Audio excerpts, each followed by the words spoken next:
El siguiente programa puede ser visto por mayores de 12 años en compañía de adultos responsables. No contiene escena de sexo ni violencia.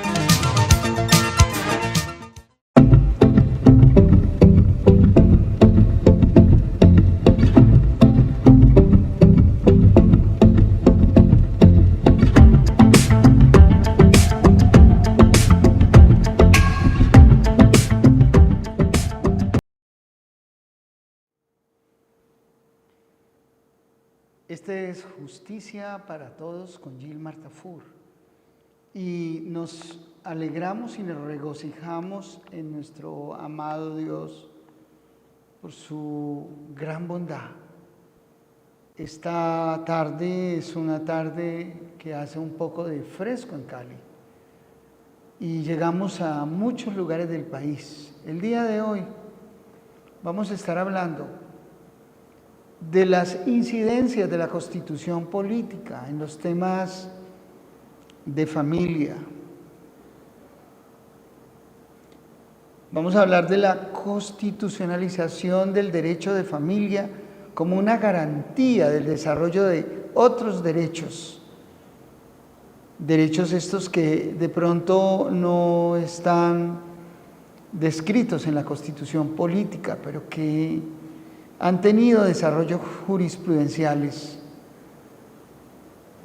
Es importante decirles entonces que nuestra Constitución sigue considerando la familia como el núcleo fundamental de la sociedad. Y el concepto de familia ha evolucionado en el Estado social de derecho colombiano. Y ya la concepción de familia es mucho más amplia. Hoy tenemos el desarrollo de los famosos hijos de crianza, una dimensión más amplia del concepto de filiación. Este tema de la filiación es un tema trascendente en el derecho de familia, pero los intérpretes de la Constitución política, que son la Corte Constitucional de Colombia, dinamizó el concepto de hijo de crianza, de padre de crianza, y esto tiene unos efectos importantísimos en el desarrollo de otros derechos, como por ejemplo el derecho a tener vocación a la pensión de sobreviviente, no solo en tratándose de menores, sino de adultos que tienen alguna incapacidad superior al 50%. Situación esta que es importante que ustedes conozcan.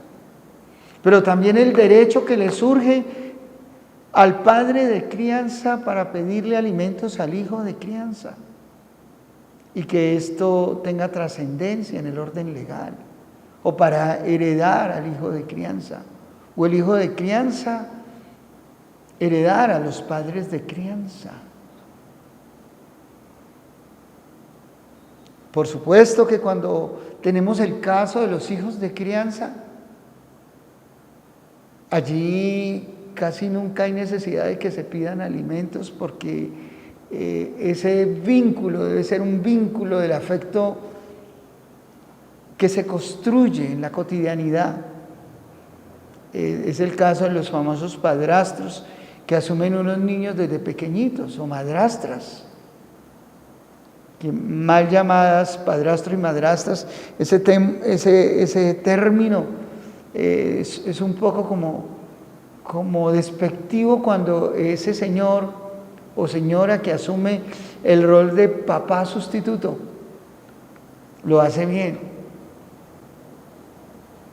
Entonces les decía que esa figura toma dimensiones constitucionales dentro de la protección especial que le da el artículo 42 de nuestra Constitución y ordenamiento magno, que es la Constitución Política de Colombia. se garantiza ese derecho de la filiación, de crianza.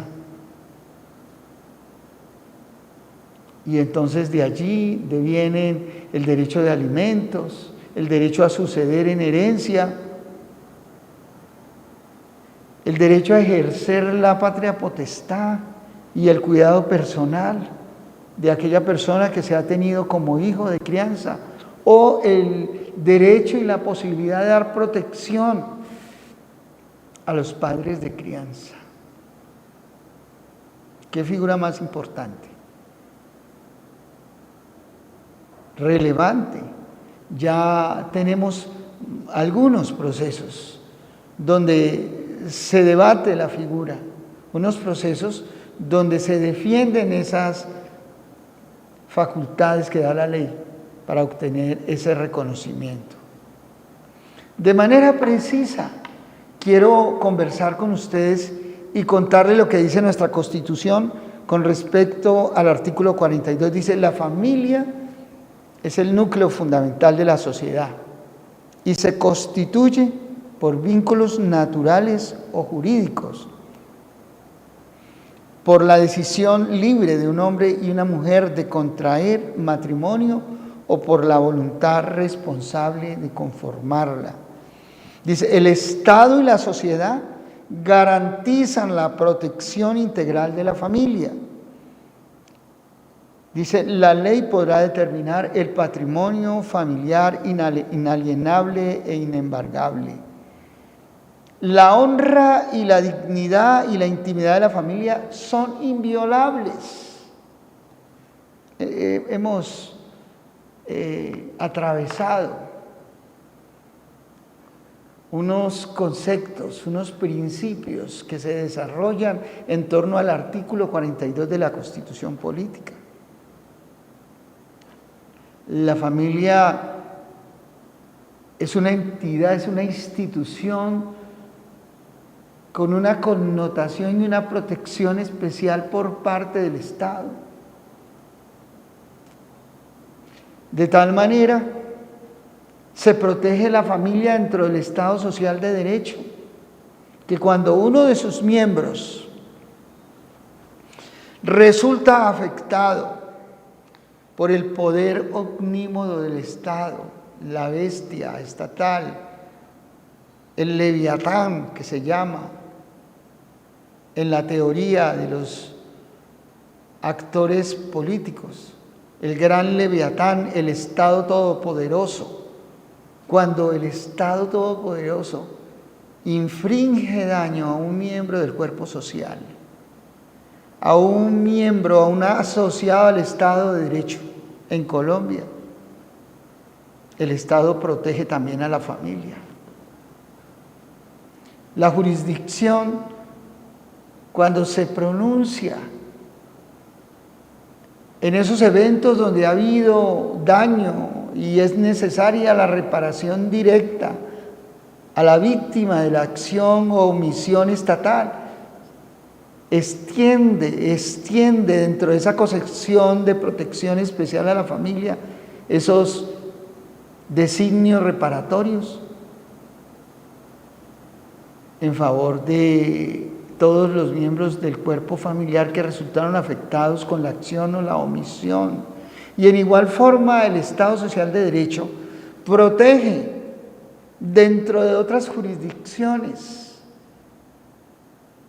ese concepto de familia, y es necesaria esa conexión vincular, filial, para que una persona, alegando esos lazos familiares y ese daño que ha sufrido a raíz del sufrimiento por el daño sufrido por su familiar, como víctima directa, sea también resarcida en el daño como consecuencia precisamente de esa protección que se extiende a la familia. Y se dice que la familia es inviolable. Esa institución hay que protegerla. Esa institución hay que blindarla.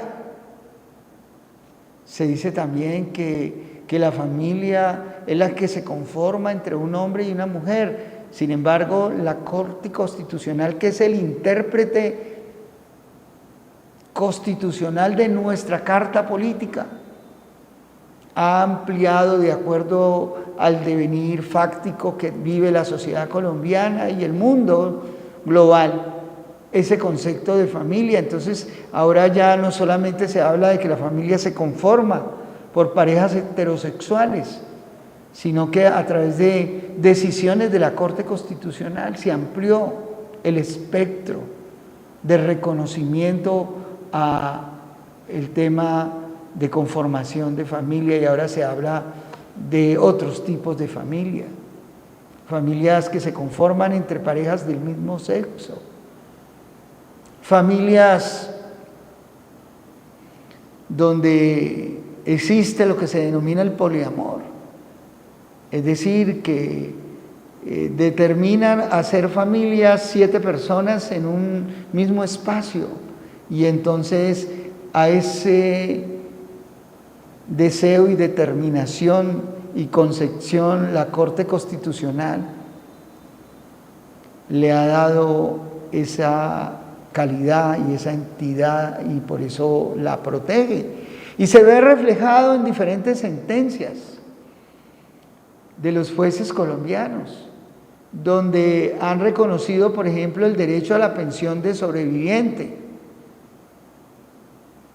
a personas que son o han construido parejas del mismo sexo, o en otros casos donde existe poliamor, murió uno y estaba pensionado o estaba para pensionarse, y la pensión de sobreviviente se distribuye entre todos los miembros de ese poliamor. Esto ya es otro tipo de discurso que se plantea desde la interpretación que la Corte Constitucional ha dado al artículo 42 de la Carta Política. Entonces se dice que la familia es inviolable. Eso significa que ella tiene derecho a la intimidad y a la privacidad, que por tanto ella tiene derecho a que ese espacio de calidez, de hogar, de hoguera, se le respete. Por lo tanto, no deben haber vigilancias al interior del hogar, vigilancias desde el exterior, control desde el exterior. Y recuerdo precisamente una funcionaria de policía, una corregidora desubicada completamente, que autorizaba a unos señores para que vigilaran desde su casa con cámaras la casa vecina. Una flagrante violación del derecho a la intimidad y el derecho a la privacidad de ese espacio tan sagrado que es el hogar, que es la familia. Nadie tiene que meterse en ese espacio. Se debe respetar el entorno interior de los hogares.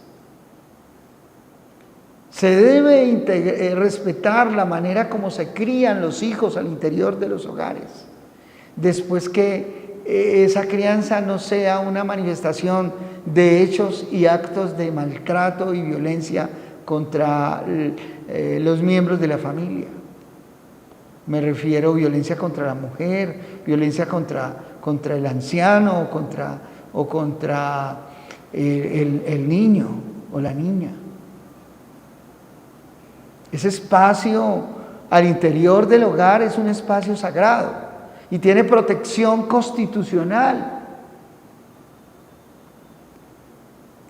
El derecho de familia, les decía, que hoy día se ha constitucionalizado, y entonces la Constitución Política y la Convención Americana de Derechos Humanos y diferentes convenciones como la Convención Belén do Pará o la Convención de los Derechos del Niño de las Naciones Unidas, diferentes convenciones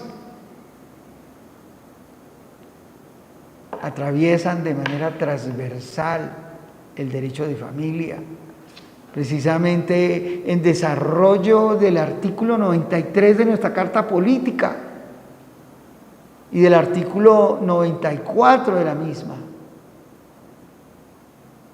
que constitucionalizan el derecho de la familia, precisamente a través de los tratados que hacen parte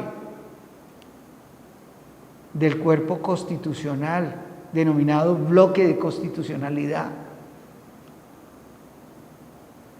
y que desarrollan derechos fundamentales que no están precisamente nominados en la Carta, pero que a través de la Convención, de la jurisprudencia internacional, de la jurisprudencia de la Corte Constitucional, se declaran como derechos especiales que se protegen, y allí hay muchos derechos relacionados con el tema de familia.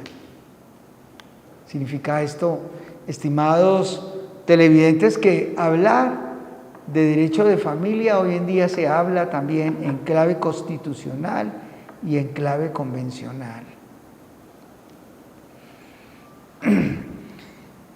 Y precisamente nos dice ese mismo artículo 42 que el derecho de familia se debe hablar en clave de igualdad.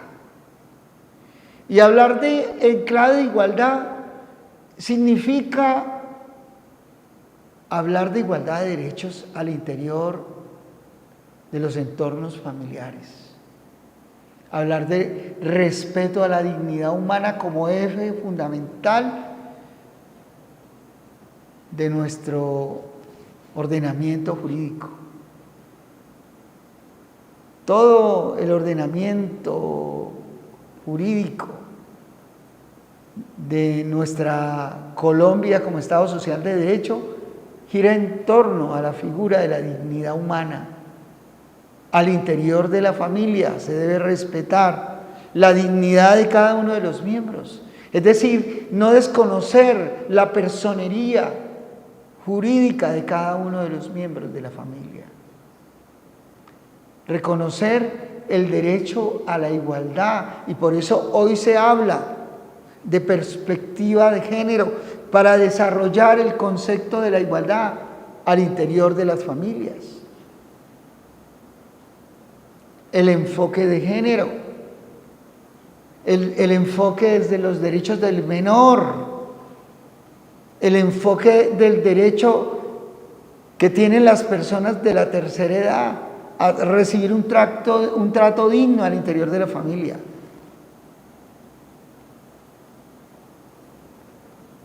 Por lo tanto, dentro de ese marco de desarrollo de derechos, el derecho a la igualdad es un principio vital que debe trabajarse desde el enfoque de los derechos de la mujer, de los derechos del niño, de los derechos a la dignidad humana. Así que hoy estamos en un verdadero evento revolucionario de constitucionalización del derecho de la familia. Los derechos de los niños al interior de la familia priman sobre los derechos de los adultos. Y por eso Colombia adoptó la Convención de los Derechos del Niño. Y eso se ve reflejado en el Código del Menor y del Adolescente. Y entonces ya no solamente hablamos de constitucionalización, sino que hablamos de convencionalización, hablamos de bloque de constitucionalidad, hablamos de tratados internacionales que respaldan el derecho de familia. Entonces, los abogados que ejercemos en defensa de los derechos de nuestros clientes, debemos darle a los procesos un enfoque constitucional y un enfoque convencional. a fin de darle un mejor marco jurídico, teórico a las alegaciones que presentamos en defensa de esos derechos. Y esto requiere disciplina, requiere estudio, requiere esfuerzo raciocinal, enfoque antropológico, filosófico, histórico, político, sociológico, en perspectiva de derechos humanos, llevados al campo de la familia. Y entonces por eso la Corte Constitucional ha proferido sentencias de gran magnitud en cuanto al reconocimiento de derechos vulnerados. Y entonces se reconoce, por ejemplo, que el trabajo de la mujer en el hogar tiene precio, tiene valor.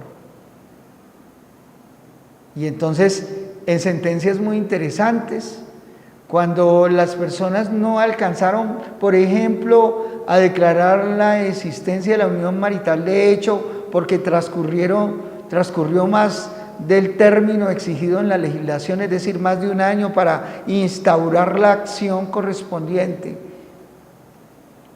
Y en caso de caducidad de la acción, a la otra persona no le quedaba sino la posibilidad de hablar o alegar de existencia de sociedad civil de hecho dentro de una relación marital que no se pudo declarar porque se vencieron los términos para declararla por caducidad.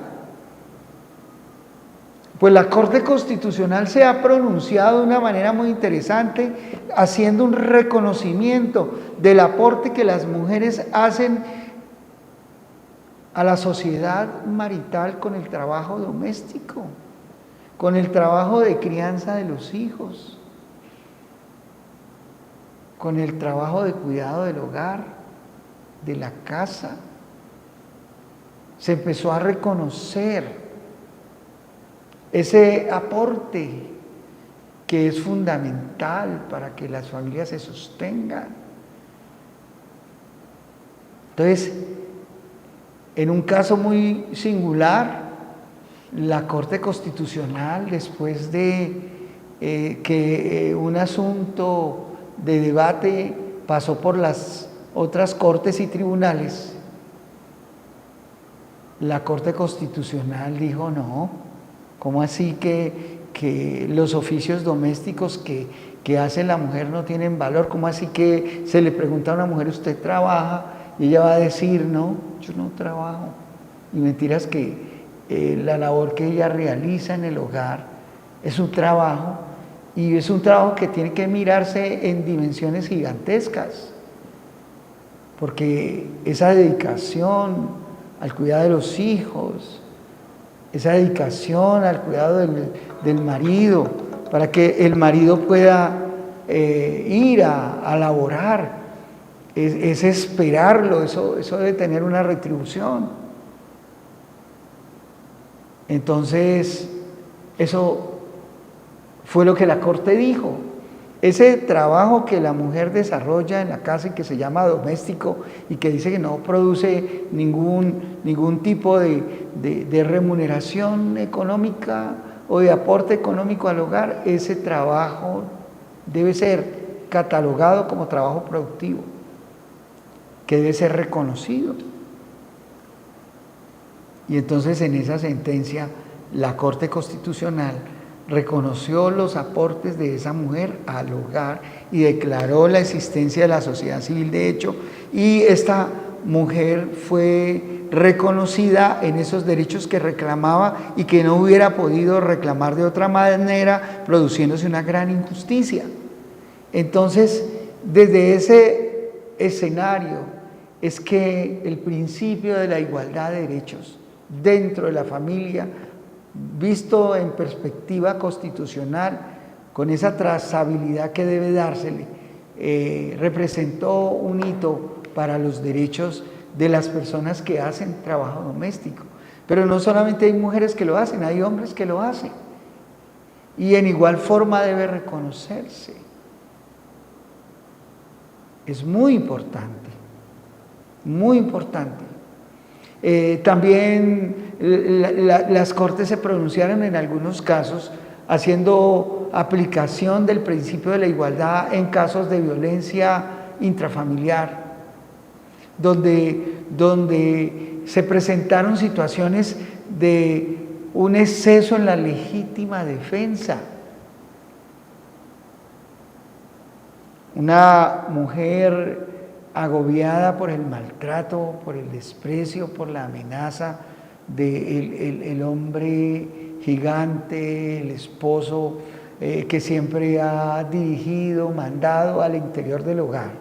Esa mujer un día, ante las amenazas de su esposo, mientras dormía lo atacó. Y un juez de la República la condenó.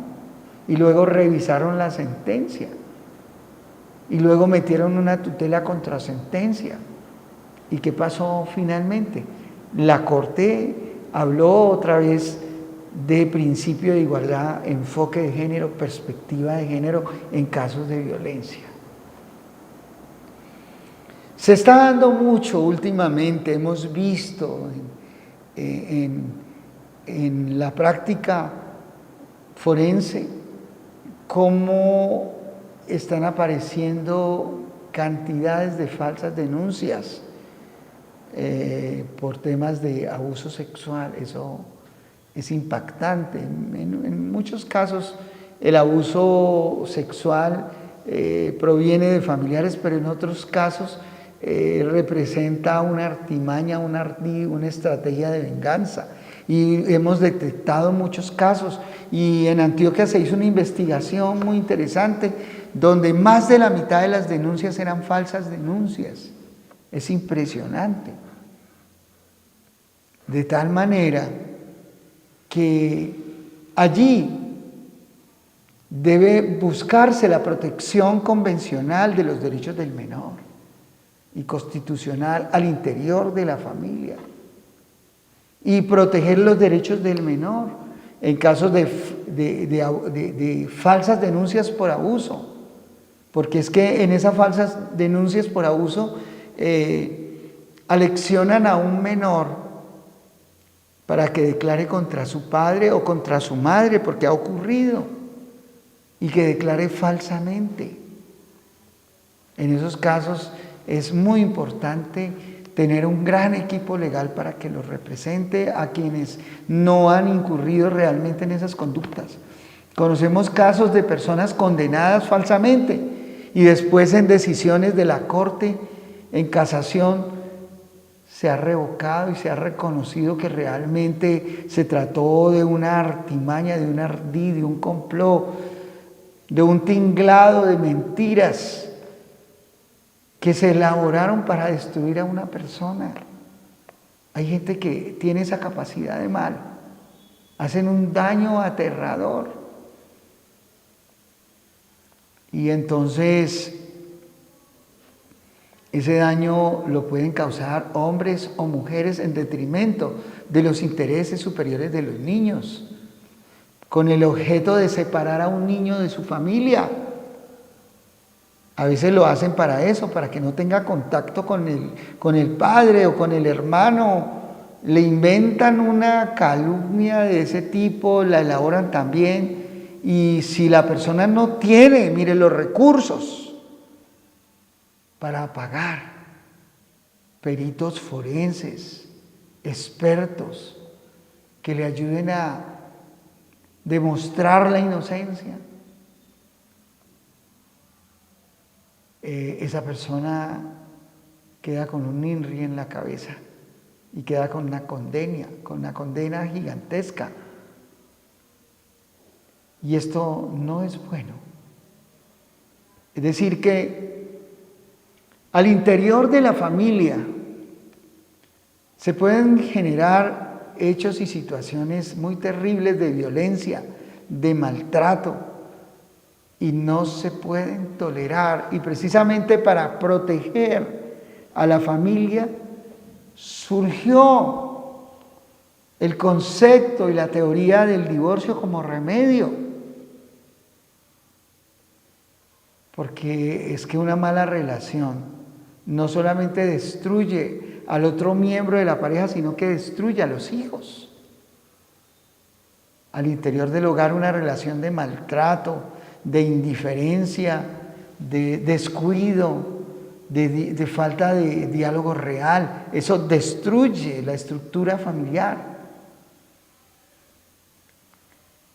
Resquebraja el concepto de familia y su dignidad, el concepto de hogar, que significa hoguera, calor de familia, respeto, consideración, afecto. Y entonces, por eso la familia tiene protección constitucional.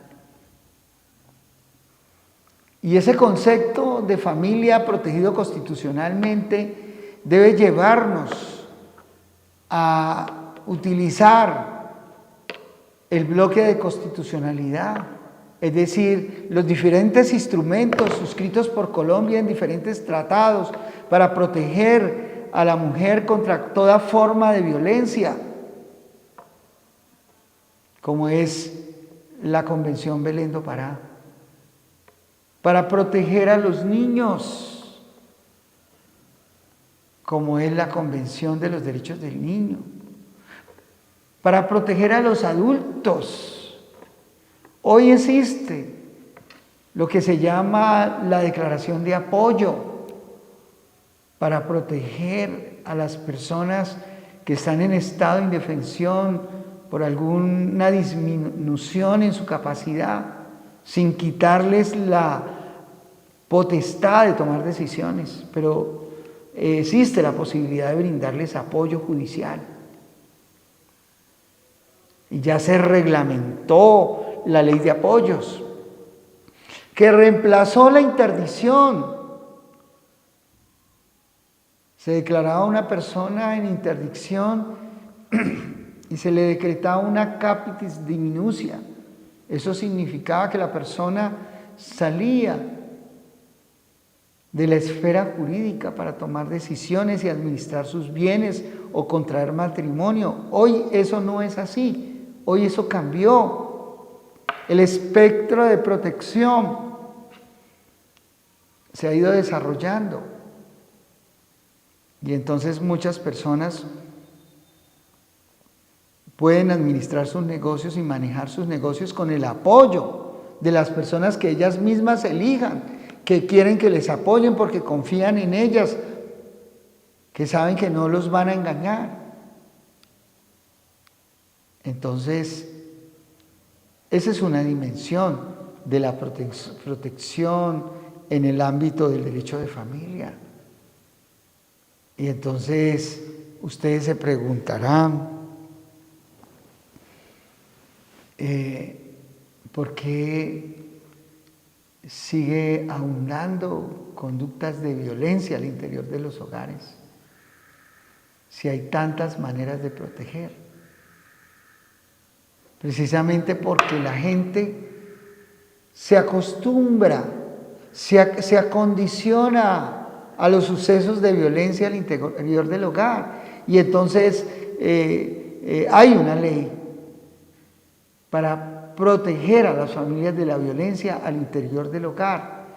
Una ley que convirtió en delito toda conducta que signifique maltrato, proviniere de donde viniere, del hombre hacia la mujer o de la mujer hacia el hombre, o como ahora hay otras gamas y dimensiones de familia entre cualquier miembro de la familia, o hacia los hijos, o de los hijos hacia los padres, que se ve mucho. Me estaban contando de un par de individuos que cogen a su mamá y la maltratan, la azotan, la abandonan, la instrumentalizan y no hacen nada por ella. Y la señora tiene recursos económicos y la tienen atada. Y entonces, cuando me contaron esa situación, yo les decía, ustedes tienen el deber moral de denunciar, porque eso es una conducta delictual, eso es un delito. Y se protege en el ámbito de la familia, tanto las relaciones personales, de tal manera que si una familia se empieza a vulnerar y se incurre al interior de esa familia en cualquiera de las causales establecidas en la ley, se dispone que ese contrato matrimonial que define el entorno de familia que se tiene, o ese contrato de convivencia en unión marital, que ese contrato puede ser verbal o escrito, que ese contrato exige o tiene unos requisitos para que se reconozca como tal, pero se protege lo que hay allí por parte de nuestro ordenamiento jurídico constitucional. Se reconoce. Entonces, antes se decía que los hijos nacidos dentro del matrimonio se reputan hijos del marido por desarrollo del principio de igualdad. Hoy podemos decir que los hijos nacidos al interior de una unión marital, de hecho, deben reputarse como hijos de la unión, como hijos del marido, del compañero permanente. Y así va evolucionando la dinámica jurídica y el ordenamiento jurídico para proteger desde el ámbito de la Constitución en un desarrollo que hace la Corte Constitucional, que es el intérprete autorizado, esos derechos. Porque mi pueblo perece por falta de conocimiento y la ignorancia de la ley no sirve de excusa. Es que existe justicia para todos con Gilmar Tafur y sus abogados asociados.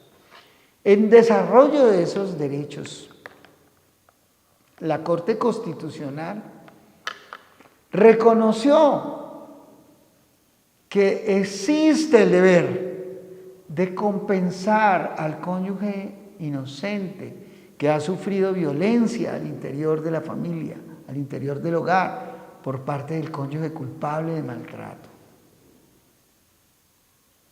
Además de la posibilidad de pedirle alimentos,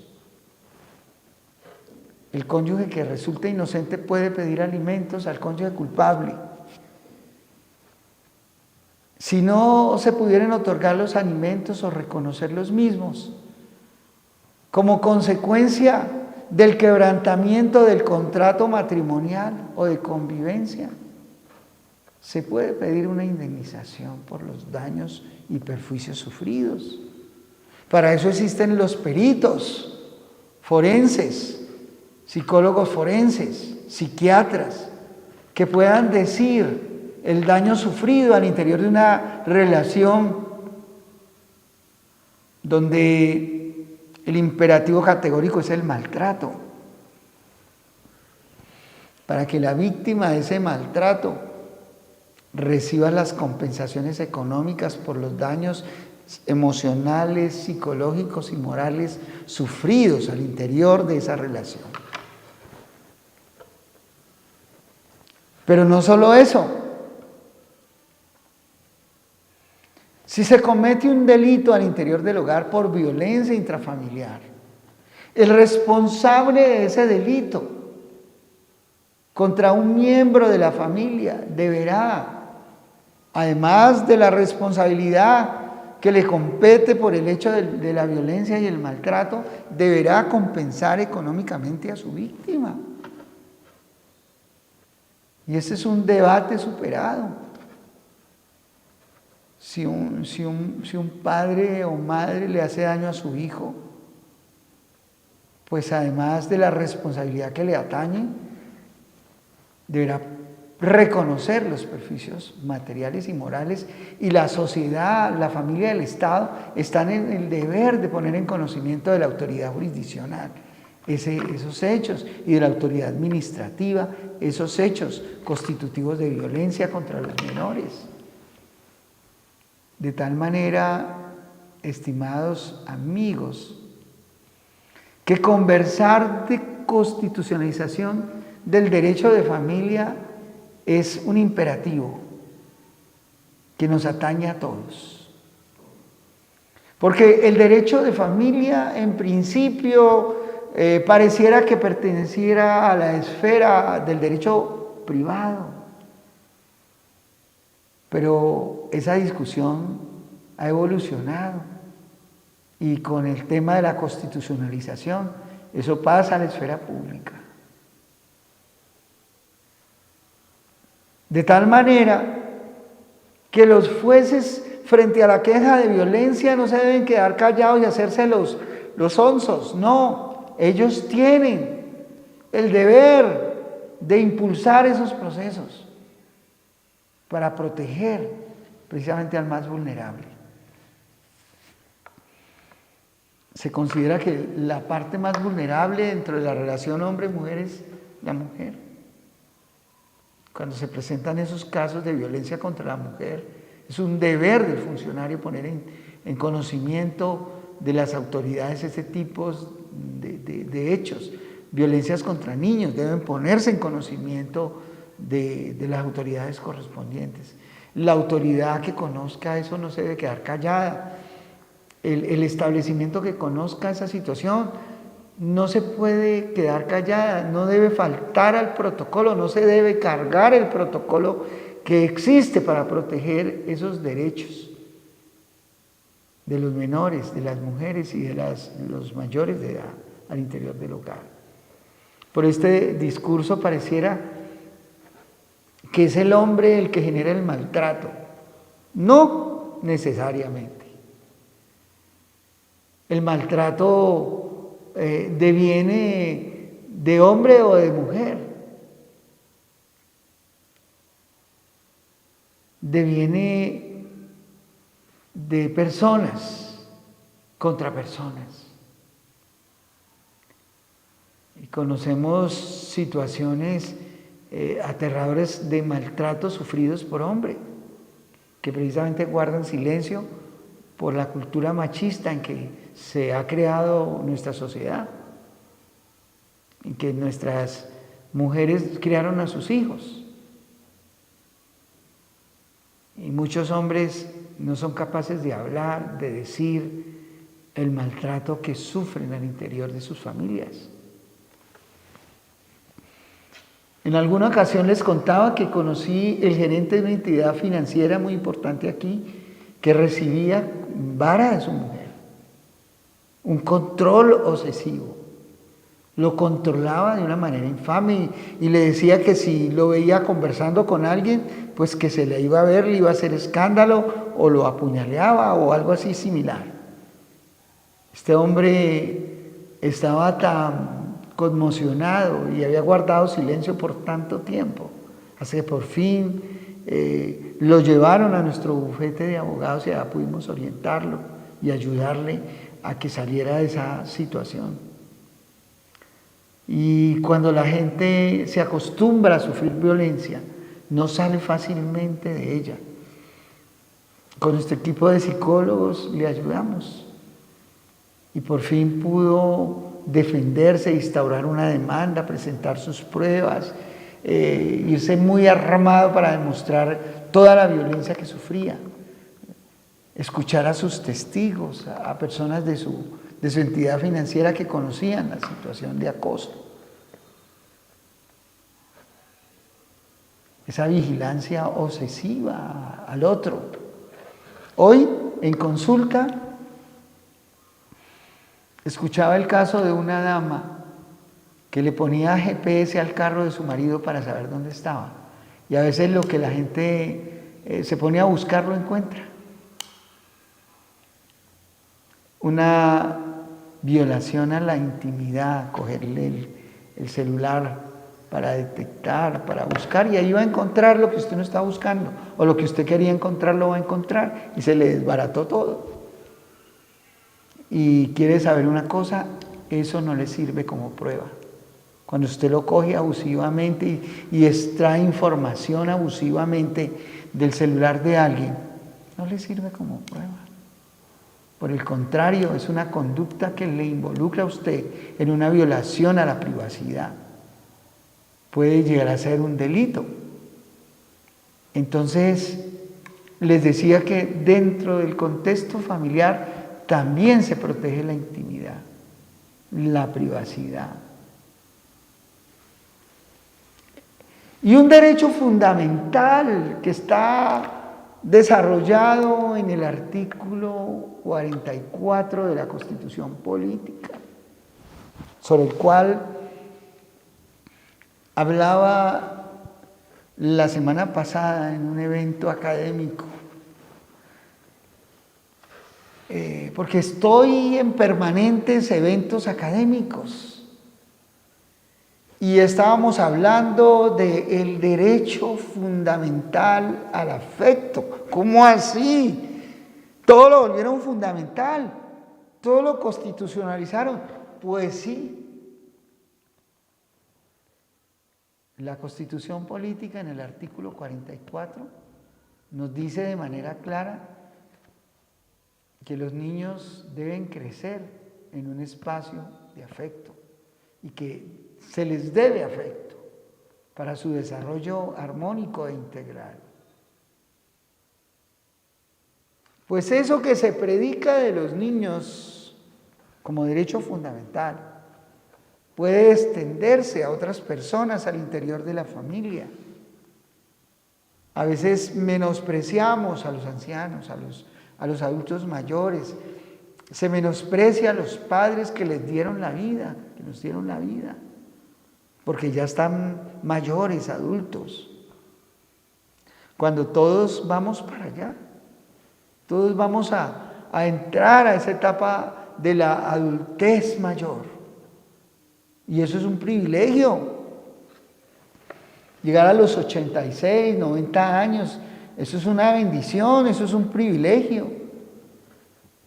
Pero empezamos a ver a estas personas como si que fueran inferiores. Los empezamos a menospreciar, los empezamos a anular, empezamos a decirle, vea, no se pare allí, increíble. Vea, empezamos a verlos como si que fueran chiquiticos de 3 años. No, hay que respetarlos. Hay que dejarlos ser. Hay que protegerlos. Hay que ayudarlos.